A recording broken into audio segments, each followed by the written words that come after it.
আমরা তৃতীয় ধল্লা সেতুর বাস্তবায়ন চাই। আজকে আমাদের এই যাত্রা শুরু হয়েছে। আমাদের প্রধানমন্ত্রী, জনগণের প্রধানমন্ত্রী তারেক রহমান ইনশাল্লাহ আমাদের এই দুঃখের কথা শুনবেন। আমরা বিশ্বাস করি আগামী দিনে এই অঞ্চলের মানুষের দুঃখ বাঙ্গুরঘাটে তৃতীয় ধল্লা সেতু হবে এবং মানুষের দুঃখের অবসান হবে। আমরা ধল্লা সেতু চাই। বাঙ্গুরঘাটে একটা ব্রিজ হলে আমাদের অনেক উপকার হইতো। আমার এখানে চর আছে, আপনারা অনেকেই জানেন যে চরের মধ্যে ধান, গম, আলু, ভুট্টা সবই চাষাবাদ হয়। এখন মনে করেন যদি আমি এই আলু, ভুট্টা, ধান, গম নেই, সেক্ষেত্রে আমার আনার জন্য যে পরিবহন যোগাযোগ ব্যবস্থাটা, এটাতে আমার খুব হ্যাম্পারিং হয়, খুব ক্ষতিগ্রস্ত হই আমরা। তার ফলে বাজারে আমাদের পরিবহন কষ্টটা বেড়ে যায়।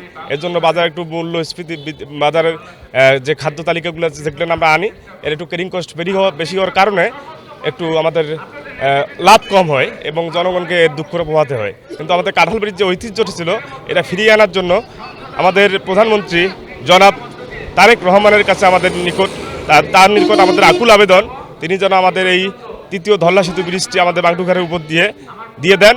এটা বাস্তবায়ন করার জন্য বিশেষভাবে আমি অনুরোধ জানাচ্ছি।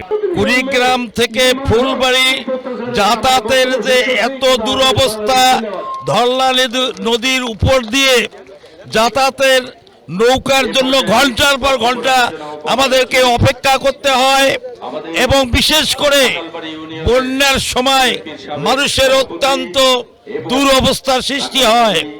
এ কারণে যোগাযোগের ব্যবস্থা যতই উন্নয়ন হবে, এলাকার ততই উন্নয়ন হবে। উন্নয়নের বৃহত্তম স্বার্থে এবং যোগাযোগ ব্যবস্থার উন্নয়নের জন্য আমি বাঙ্গুরঘাট সংলগ্ন একটা ধল্লা তৃতীয় ব্রিজ নির্মাণের জন্য মাননীয় প্রধানমন্ত্রীর কাছে জোর দাবি জানাচ্ছি এবং সাথে সাথে অনুরোধ করছি সংশ্লিষ্ট সকল